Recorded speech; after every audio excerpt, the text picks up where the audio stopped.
무면 운전이 된 거 아닙니까? 큰 거 아니에요. 그래서 경찰서로 끌려간 거죠.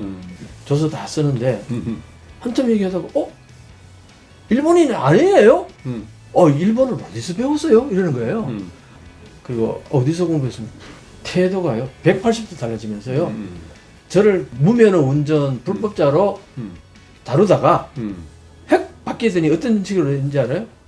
진짜 놀랍습니다. 안녕하세요. 한일역전TV의 이명찬입니다. 구독과 좋아요 누르시면 바로 시작하겠습니다. 구독 무료인 거 아시죠? 갔을 때 제가 일본에 대해서 충격을 받았어요. 제가 좀 강조하면 한 2년 동안 계속 충격을 받았어요. 네. 너무나 우리하고 차이가 날 정도로 이런 사회를 선진국이라고 부르는구나. 긍정적으로 평가한 거죠. 굉장히 긍정적으로. 그래서 제가 그전에 받아왔던 그 일본에 대한 교육들이 잘못됐구나. 뭔가 좀 잘못된 게 있는 게 아닌가 하는 생각을 참 많이 했었어요. 예를 들면은 일본은 뭐 조그만 섬나라에서 뭐 어쩌고 저쩌고 그다음에 뭐 우리가 뭐 옛날에 문화를 다 전달해줬다.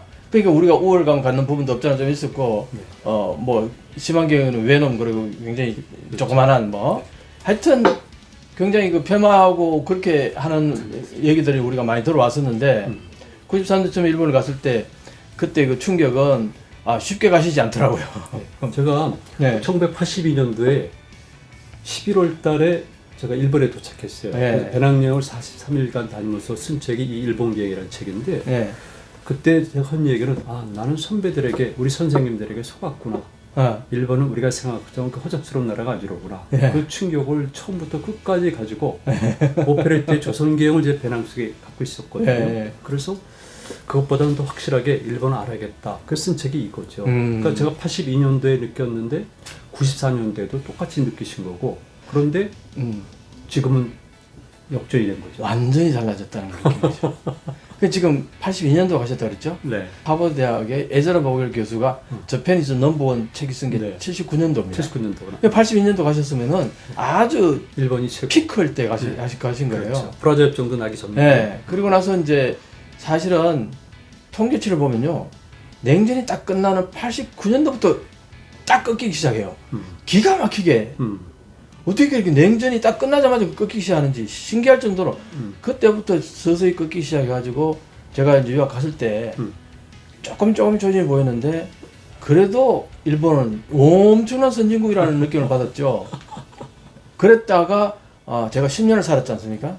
94년도부터 어디 대학에 있었어요? 개요대학에 있었어요. 개요대학에서 박사과정을. 네, 개요대학에서 박사학위를 받고. 학위는 국제정치 쪽인데 정치학 박사라 그러죠. 정치학 박사, 전공은 국제정치. 네, 국제정치. 그러니까 일본 현대 국제정치를 전공하신 일본 거죠? 외교 안보 뭐 이런 쪽이고 뭐 백그라운드는 국제정치죠. 동부가 국제정치고 또 그 미일 안보, 미일 관계 이런 것들이 이제 박사학위 논문에 주된 내용이다 보니 그게 국제정치인 거죠. 네. 그래서 전공은 그렇고 그러다 보니까 이제 일본 외교를 정통으로 하다 보니까 시간이 엄청 걸렸습니다. 네. 고려대학에서 석사를 마치고 갔음에도 불구하고 10몇 년 만에 박사학위 논문을 썼어요. 네.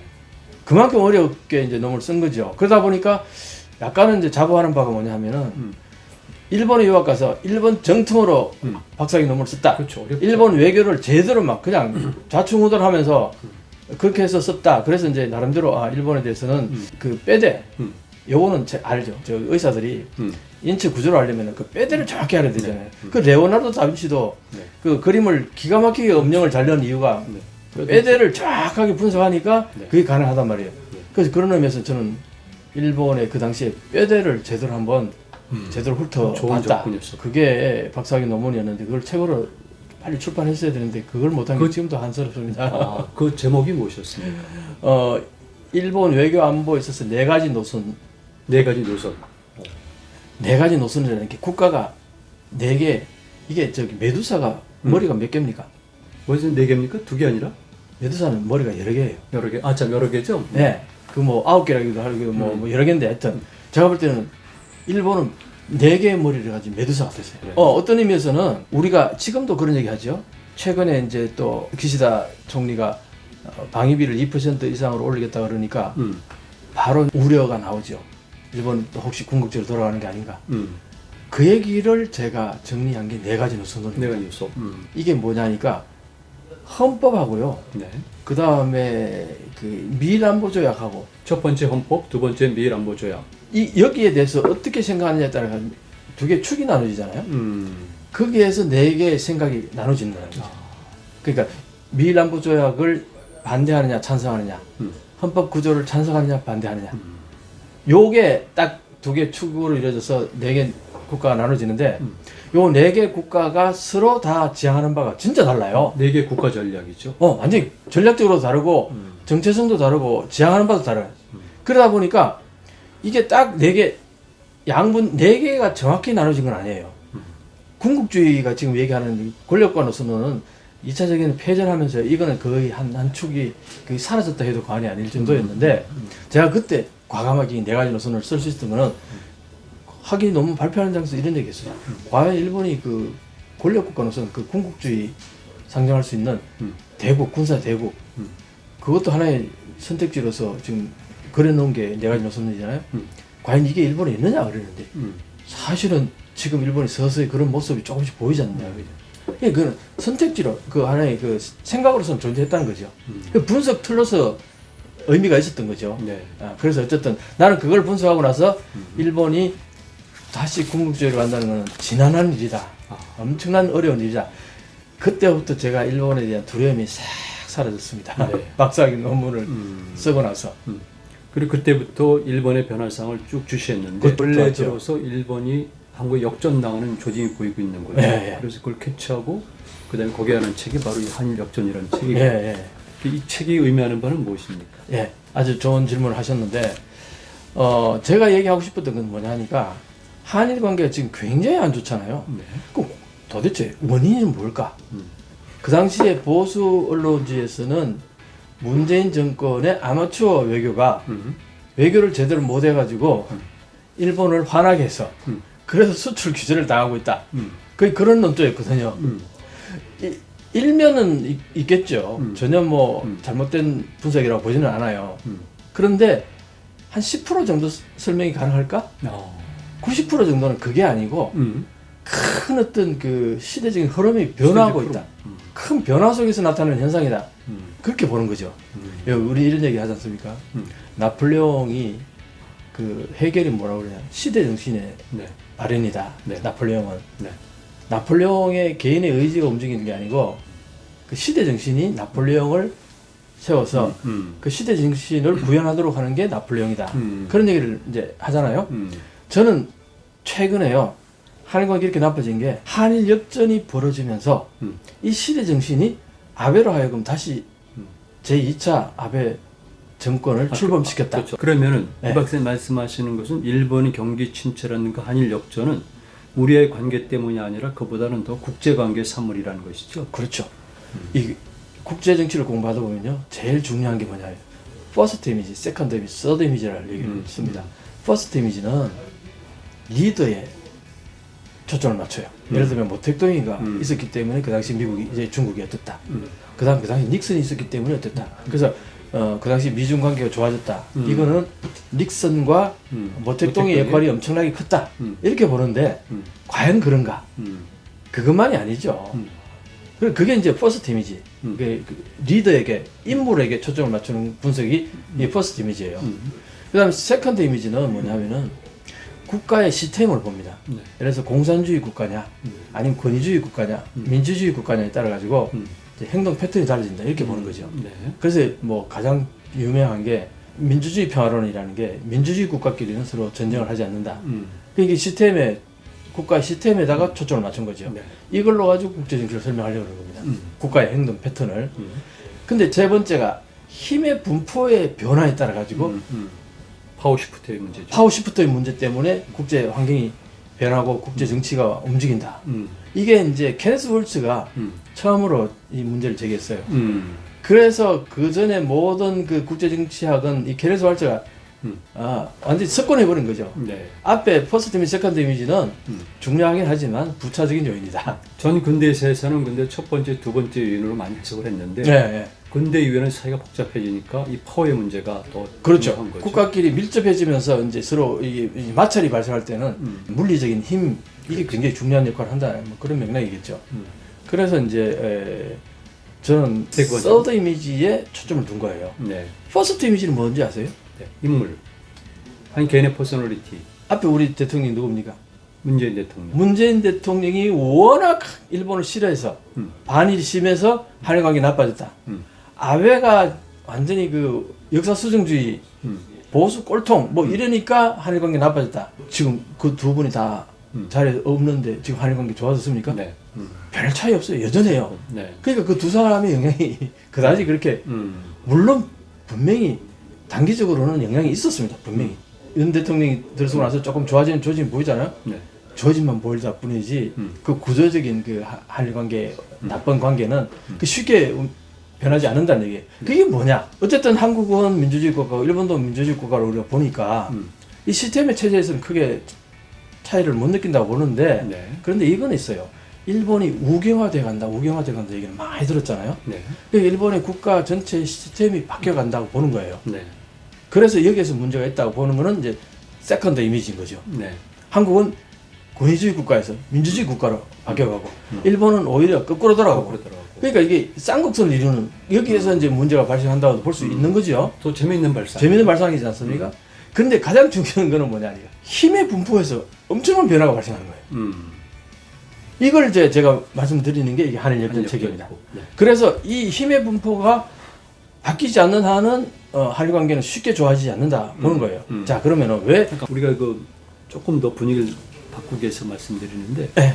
한일 관계에서 서로 감정상에서 우호적이냐 비우호적이냐 이런 문제랑 네. 한일 역전이라는 면에 있어서는 실질적으로 국가 능력 네. 여기 차이가 생긴다는 것이죠. 그렇죠. 네. 그렇죠. 그러니까 초점은 우리가 호감도 비호감도의 문제가 아니라 실질적인 국력이라 말하기 좀 애매하지만 국력의 역전이 생긴다는 발상이죠. 그렇죠. 이겁니다.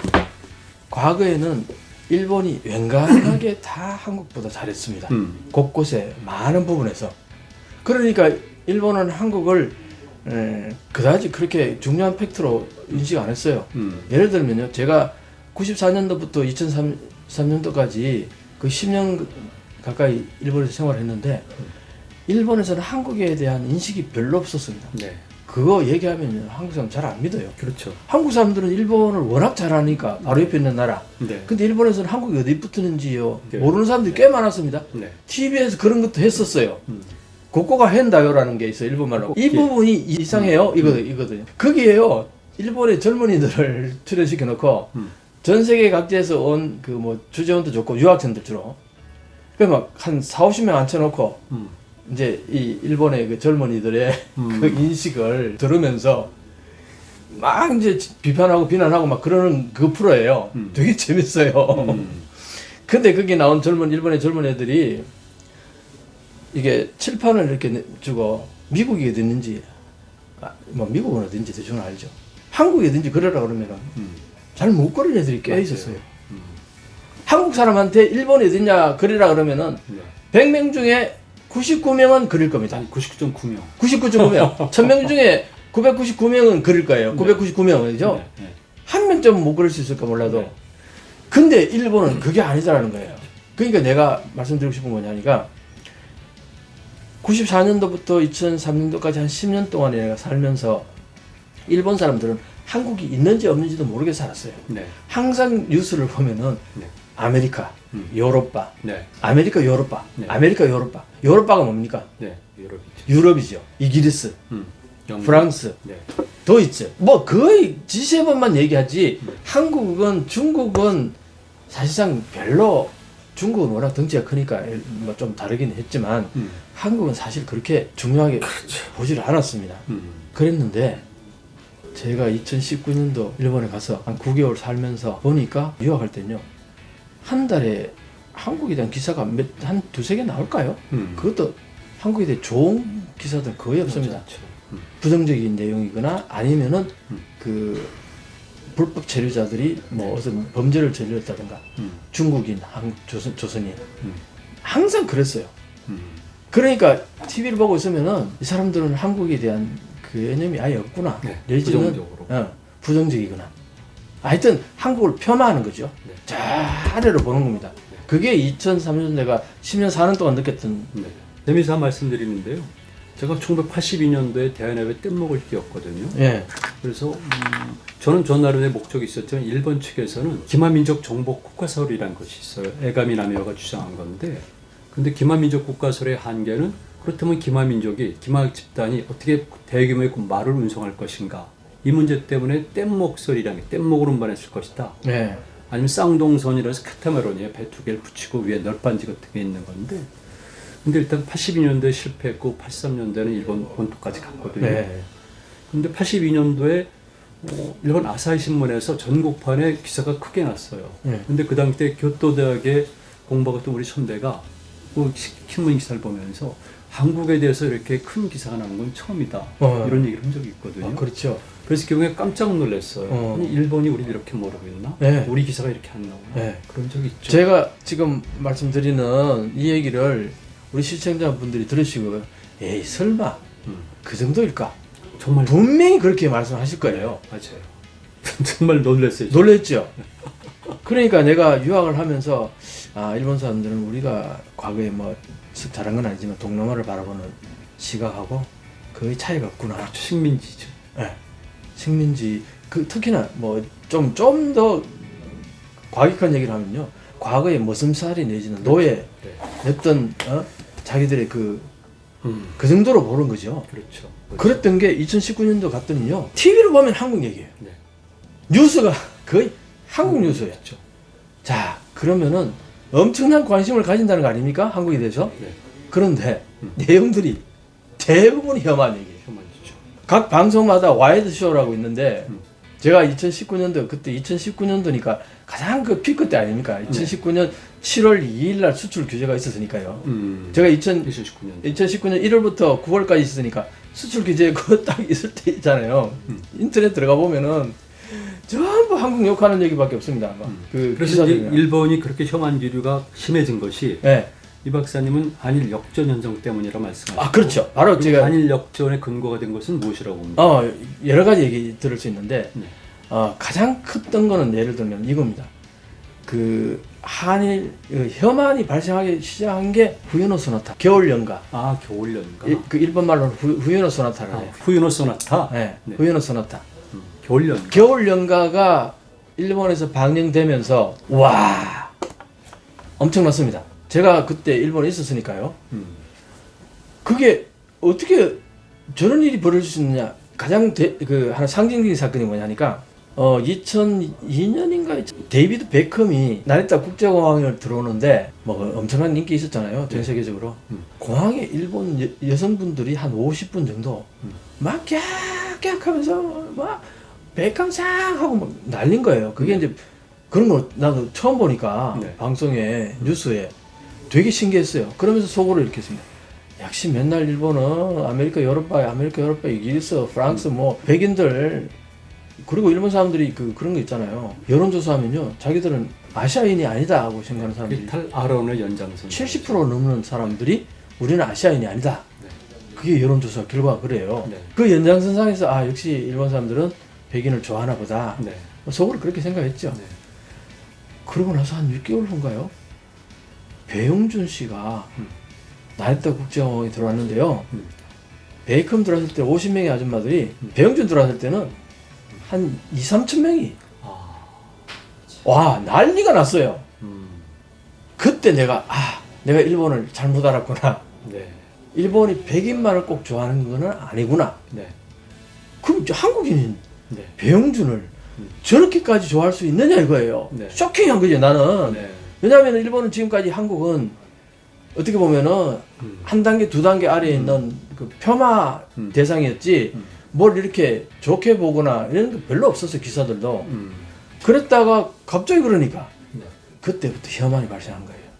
동시에 한쪽이 저렇게 좋아하니까 저희 인간들이 뭐야 도대체, 그러면서 혐한이 발생했어요. 아베 신조 부인도 굉장한 배용준 예. 부부간의 갈등도 많이 발생했다고 내가 보도 있었는데, 혐한이 그때부터 이제 발생했다고 보거든요. 그렇죠. 혐한의 발생 요인을 첫 번째는 대중문화적인 면에서, 예. 그리고 이제 두 번째는 직접 이 책에서 누누이 강조하는 거지만 구체적으로 정치력, 경제력, 또 국가 총력 면에 있어서도 역전 현상이 보이니까. 경제적인 뭐 수치에서 가장 대표적인 게 뭐겠습니까? 반도체죠. 반도체. 반도체는 95년도까지 일본이 피크까지 갔었어요. 네. 내리막길 함과 동시에 한국이 올라갔거든요. 그러니까 바텀 반도체 터치했어요. 산업의 기술력. 일본의 기술력이 반도체가 망해가는 그 과정과 똑같이 우리가 성해 갔어요. 네. 결국 그러니까 일본 걸 다 뺏어왔다. 이제 이렇게 보는 거죠, 일본에서는. 네. 실제로 삼성을 그 당시에 일본이 그 반도체 한 10개 회사 정도, 9개인가 뭐 이렇게 어떤 컨소시엄 같은 걸 할 때에 삼성을 끼워줬어요. 네. 그때 그런 얘기 했었어요. 네. 왜 삼성을 여기다 네. 끼워주냐. 네.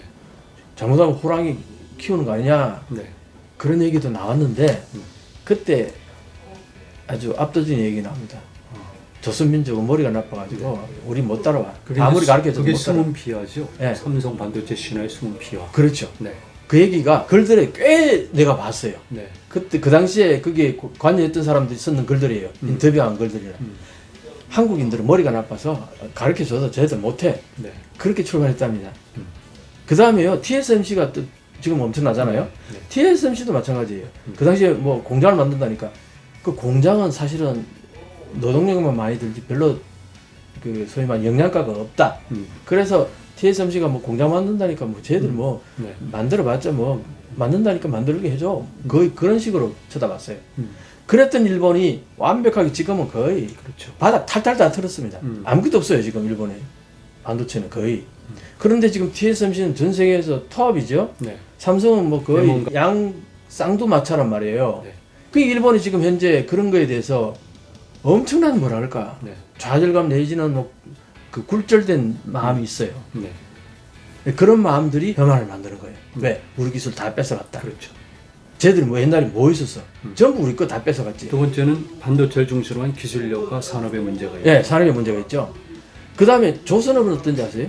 조선업도 지금 일본 조선업 거의 다 그냥 접었다 해도 과언이 아닙니다. 네. 대학에요. 네. 조선학과 자체가 사라져버렸어요. 아, 조선학과 사라졌구나. 네. 2005년에 동경대 소위 쇼크라는 게 있는데 거기에서 일렉트릭, 소위 말하는 전기, 전자공학 이런 쪽에 학과가 가장 그 경쟁이 낮았다 그럴까요? 그걸 쇼크라고 해요. 아, 일본이 그렇게 많이 변했고. 그러니까 아예 인재 자체가 서서히 사라져버린 거예요. 교육 자체에서 사라져버린 것이 시작한 거예요. 그러니까 이제 조선이 그렇죠. 조선업 하면 옛날에 일본 아닙니까? 네. 그렇죠. 네. 자, 그 다음에 또 뭐가 있습니까? 그 다음에 문화. 네. 문화 쪽은 사실은 일본이 옛날에 J-팝도 그렇고 옛날에 우리 김대중 대통령이 문화 개방한다고 그럴 때 다 네. 알지 않습니까? 이제 그렇죠. 개방하면 이제 한국 문화 점령될 일본 문화에 점령된다. 몇 세기에 물들어서 이제 완전히 우리 문화 망한다. 네. 난리 법석을 떨었는데 뭐가 전혀 그렇지 않았지 않습니까? 그야말로 오히려 역전된 것이. 그러니까요. 우리 세대는 젊었을 때까지만 하더라도 대부분 일본 문화 속에 살았죠. 우리 세대 그 저기 어딥니까? 세운상가. 네. 세운상가 그러면은 젊은 사람들 잘 모르겠지만 네. 우리 연령배도 다 알지 않습니까? 세운상가에 가면은 그 불법 뭡니까? 일본 뭐 여러 가지 많이 있죠. 문화들 많이 그렇게 섭렵했지 않습니까? 그런 상황이었다 보니까 이게 정식으로 개방하는 순간 우리는 다 망한다. 그랬는데 망하기는커녕 현재 어떤 모습입니까? 이거는 뭐 얘기할 그렇죠. 필요도 없죠. 역전된 거죠. 완전히 역전된 거죠. 자, 그 다음에 또 뭐가 있을까요? 또 큼직한 게 뭐 어떤 게 있습니까? 떠오르는 것을 한번 얘기해 보세요. 그렇죠. 그러면은 네. 이런 것들을 총체적으로 보기에는 결국 경제력의 문제로 볼 수가 있으니까 경제력의 차이가 일본과 우리를 역전시키고 있다. 지금 군사적 측면, 산업적 측면 등이 있는데 지금 한일 역전에서 지향하는 바는 총체적으로 경제력의 차이에서 한일 역전 현상이 일어나고 있다. 이렇게 봐도 경제력뿐만 아니고 스마트 파워. 스마트 파워. 우리가 이제 하드 파워는 군사력과 경제력 가지고 주를 많이 얘기를 하거든요. 군사력과 경제력에서도 사실은 일본을 우리가 이제 넘어서고 있는 거죠. 자, 군사력 그러면 과거에는 이렇습니다. 일본이 워낙 예산이 크다 보니까 규모 크다 보니까 1%만 해도 세계에서 뭐 2, 3위 3위. 뭐 거의 그런 수준이었다고요. 네. 그랬는데 이게 이제 서서히 한국도 경제력이 발전하면서 우리는 2.6%, 네. 뭐 거의 3% 가까이 되고 하니까 네. 일본은 1%고 거기서 이제 조금씩 이제 격차를 좁혀 가다가 네. 최근에는 어떠냐 하면은 저는 뭐 그쪽이 전공이니까 얘기하려면 뭐 한없이 얘기할 수 있어요. 근데 우리 대부분의 한국의 일반 국민들은 일본의 자위대를 두려움의 대상으로 보죠. 네. 워낙 네. 과거에 이제 트라우마가 있어서 그런 것도 분명히 있을 겁니다. 그게 더해서 일본의 방위력 예산이 크다 보니까 그랬는데 지금은요 곳곳에서 자위대의 가난이 뚝뚝 떨어지는 얘기들이 다라이 가난함. 가난함이 자위대에서도 예. 그 어떤 그 자위대들의 생활상에 있어서 어떤 예를 들어서 전자 제품 같은 거 뭐 사는 거라든가 생활용품 이런 것들이 하도 골동품 같은 걸 사용하고 있대 여전히 그런 기사들이 가끔 나오는 거 보면요 자위대 예산이 얼마나 부족하면 저럴까. 그 결국은 이지스함 같은 경우는 몇 척입니까?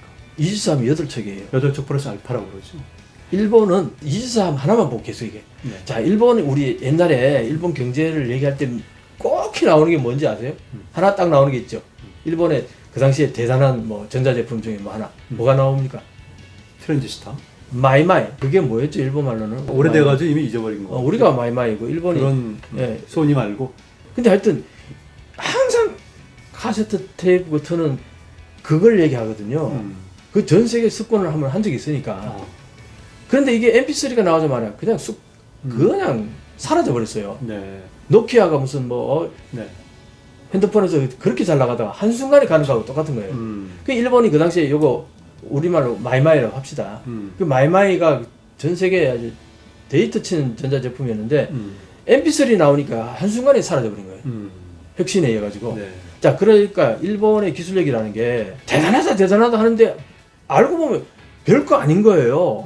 이 자체가 대단하다 했던 게 MP3 하나로 그냥 사라져버리니까 그걸 가지고 지금도 일본 전자제품 대단하다 할 때 항상 나오는 게 그거거든요. 자, 그러니까 그것도 사라졌죠. 뭐 일본에 잘 나갔던 것들이 다 한국으로 전자제품들 한 거죠. TV, 세탁기, 가전용품들. 저 LG, 삼성으로 거의 전 세계가 그렇죠. 석권하고 있죠. 근데 그 당시 때는 그런 것들이 가장 최고의 기술력을 가지고 있었는데 지금은 일본이 그 기술력이 항상 따르지 못하니까 네. 새로운 거 적응 못한 거지. 일본의 기술력이 뛰어났다는 것 자체는 뭐냐면 경쟁 상대가 없었다는 얘기예요.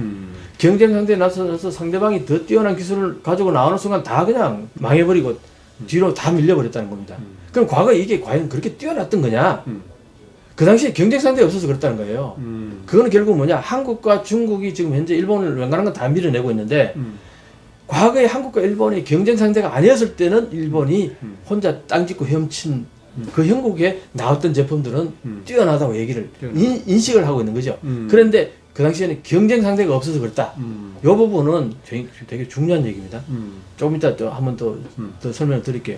자, 그래서 이제 그런 의미에서 보면은 일본이 과거에 찬란했던 그 버블 경제 시절에 그 모습들은 온데간데 없고 돌아보면 대부분이 한국 제품이고 요즘은 뭐 또 좀 중국 제품도 뭐 상당히 막 따라오잖아요. 그렇죠.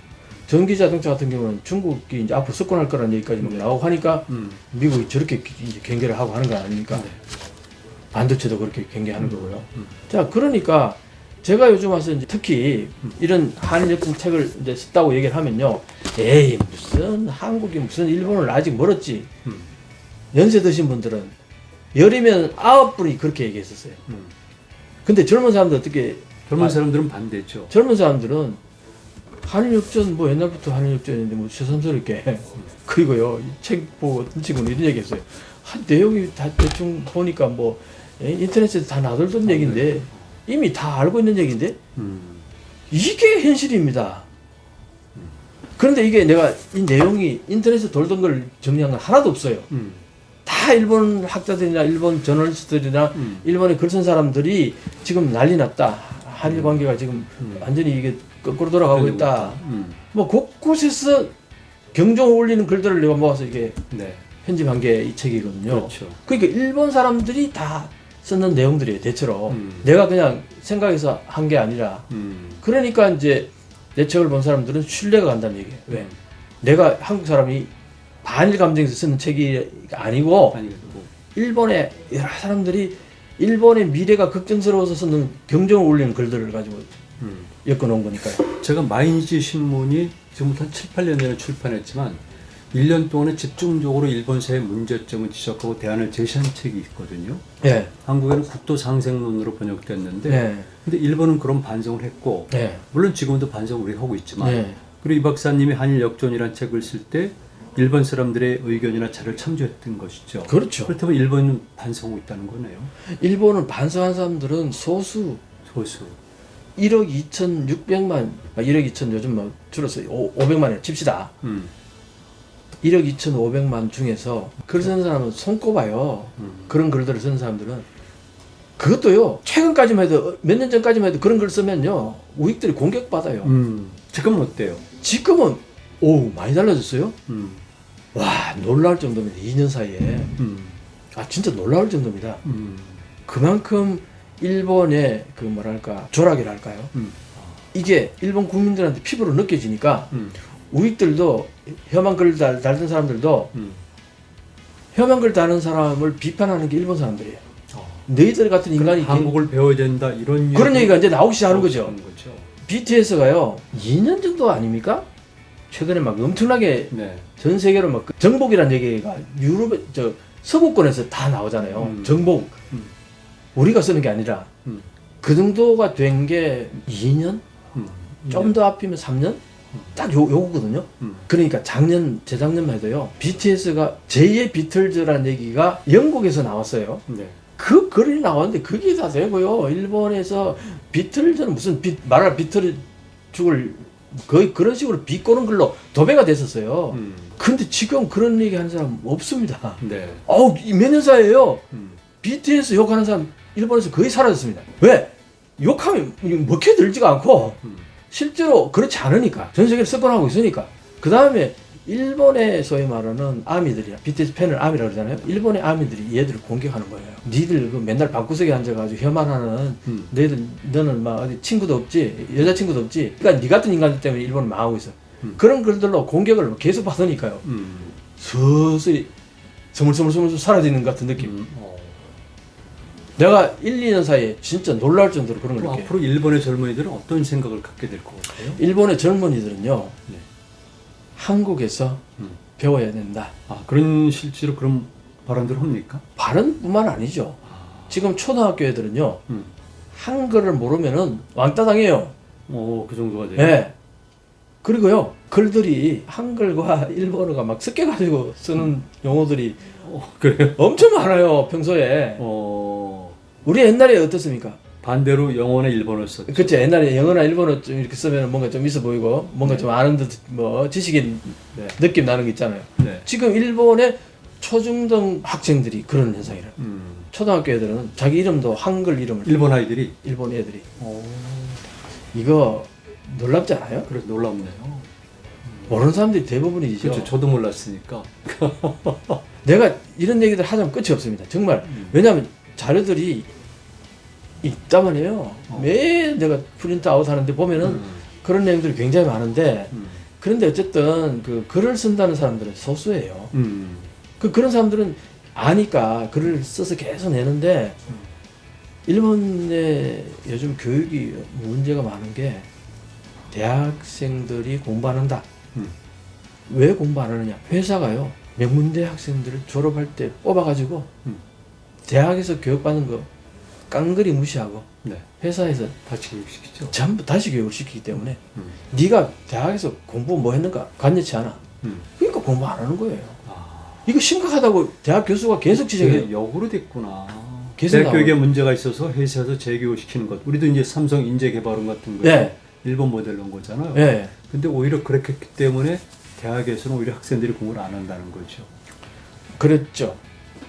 그랬는데 일본은 그게 그 도가 너무 심한 거예요. 왜냐? 일본은 평생 그 직장 아닙니까? 그렇죠. 그러니까 소위 말해서 명문대만 가면 공부 안 해도 취직하는 데 지장 없어요. 네. 일본 특히 그게 강합니다. 명문대에 대한 그 놀라운 게요. 사실 한국의 뭐 고대, 연대, 오 하긴 하겠지만 뭐 놀라고 이 정도는 아니잖아요. 근데 내가 개대학 박사과정 다니다 그러니까요. 젊은 친구 오 그러더라고요. 그럼 날 바라보는 태도가 달라져요. 또 한 분은요. 제가 일본에서 차를 운전했는데 신호위반을 했겠죠. 경찰서에 이제 차 같이 끌려갔었어요. 그 조서 다 쓰고 그게 신호위반이 아니고 이겁니다. 진짜 놀라운 얘기인데 내가 일본에 있을 때 일본 그 운전면허증을 한국 운전면허증 가지고 바꿀 수가 있었어요. 그 노무현 대통령이 그걸 해가지고 그 전까지는 안 됐다가 노무현 대통령이 그걸 그래서 바꿨어 내가 일본 면허증으로. 그러고 나서 이제 한국에 와서 다시 또 일본에 들어가가지고 렌터카에서 렌터를 했어요. 휴일이라서 뭐 약간 드라이브 좀 할까 하고 나갔는데 차가 별로 없었어요. 근데 교통신경이 딱 나오더니 잡는 거예요. 면허증 보자는 거예요. 여기서 내가 뭘 잘못했다고 왜 잡지? 그러고서 면허증을 넘겼더니 보더니 면허증 기간이 지났는데 이게 왜 그런지 아세요? 한국에서는 운전면허증 발급할 때 몇 년입니까? 5년이에요. 근데 일본에서 그때 바꿀 때 3년 반밖에 안 됐던 거예요. 나는 5년인 줄 알고 한참가 안 됐단 말이에요. 5년까지는 안 됐다고 생각도 안 하고 가서 이제 렌터 했어요. 무면 운전이 된 거 아닙니까? 큰 거 아니에요. 그래서 경찰서로 끌려간 거죠. 나는 차 운전도 못하고 경찰 이제 차에 타고 경찰이 이제 내 차 끌고 경찰서에 갔어요. 조서 다 쓰는데 한참 얘기하다가 일본인이 아니에요? 내가 했던 일본어가 상당히 뭐 대단했나 봅니다. 한참 얘기하다가 일본인이 아니네요. 뭘 보더니 일본어를 어디서 배웠어요? 이러는 거예요. 예. 그래서 제가 일본에 유학을 10년 동안 했습니다. 그리고 어디서 공부했습니까? 개요대학에서 제가 박사학위 했습니다. 태도가요 180도 달라지면서요. 저를 무면허 운전 불법자로 다루다가 핵 바뀌더니 어떤 식으로 했는지 알아요? 진짜 놀랍습니다. 어디다 전화했겠어요? 렌터카 회사에 전화를 했습니다. 당신들 말이야. 당신들 돈 받고 장사하는 사람들이 이것도 확인 안 해? 니들이 잘못해서 이렇게 된 거예요. 와, 나 그때 진짜 놀랐습니다. 그러니까 나는 이제 모든 게 다 개요대학에서 박사학위 했다는 그 하나만으로요. 나는 이제 범죄자가 아닌 거예요. 잘못한 놈은 렌터카, 너놈들이 잘못했다 이거예요. 원인 제공이 여기 있다 이거지. 이제 원천적으로 니들이 그걸 다 관리를 했어야 되는데 못했다. 하여튼 뭐 그래서 제가 이제 이런 얘기를 했던 이유는 뭐냐니까 일본은 명문이라는 거에 대한 그렇죠. 권위에 대한 강한 거죠. 그게 굉장히 강해요. 그러니까 이제 제가 말씀드리려고 하는 것은 이제 일본에서는 대학 수준이 굉장히 중요한 거죠. 그래서 이제 고등학교에서 대학 진학해서 명문대 들어가면은 공부 안 해도 취직하는데 전혀 없다.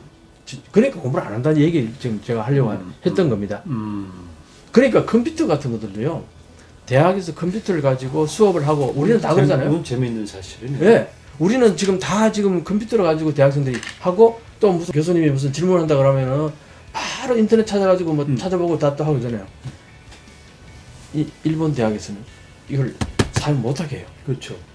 못하게 하고 휴대폰도 아예 그냥 이런 식으로 소위 말하는 디지털하고의 그 대학 교육은 오늘 강의보다도 나중에 따로 한번 한번 따로 하고 그 일본 대학 그런 걸 쇼트라든가 굉장히 그거 재밌네. 아주 할 얘기가 꽤 있어요. 처음 들어보는 처음 들어는 거죠. 하나만 더 말씀드릴게요. 교토대학 교수가요. 내한테 뭐라는지 알아요?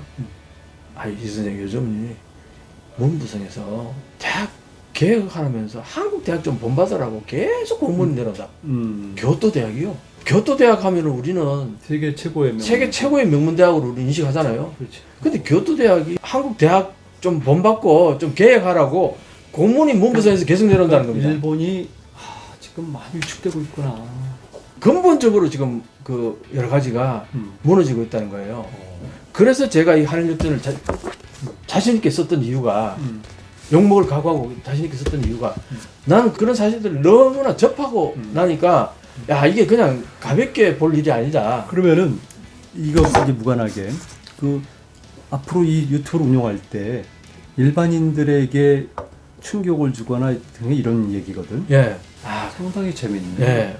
왜냐면 보통 사람들은 학문적 접근을 하는데 근데 이 박사는 거기에 있으면서 직접 체험한 거니까 그렇죠. 우리가 못 보는 걸 많이 봐요. 체험하기도 하지만 글들을 글들을 제가 엄청나게 지금 아프다면서 그 대충 훑어보거든요. 그 역할이 중요할 것 같아요. 예. 그러니까 지금 제가 팩트를 얘기하는 거잖아요. 이 현실이 이런 얘기를 하면은 받아들여야 되는데 연세 드신 분들은 에이 그거는 일부분이고 여전히 일본의 저력은 대단해. 이걸로 한 방에 그냥 내 얘기는 아무 의미가 없는 얘기가 돼버려요. 에이 무슨 일본은 그래도 전 세계와 전쟁을 한번 치렀고 제국을 한번 그늘에 받고 그 다음에 무슨 노벨상을 뭐 26개나 받고 우리 노벨상 있어? 이걸로 그냥 깡그리 다 무시해버리는 거예요. 이 현실에 대해서 받아들이는 것보다는 그런 거를 좀 소개를 많이 했으면 좋겠는데. 지금 그래서 제가 이제 하려고 하고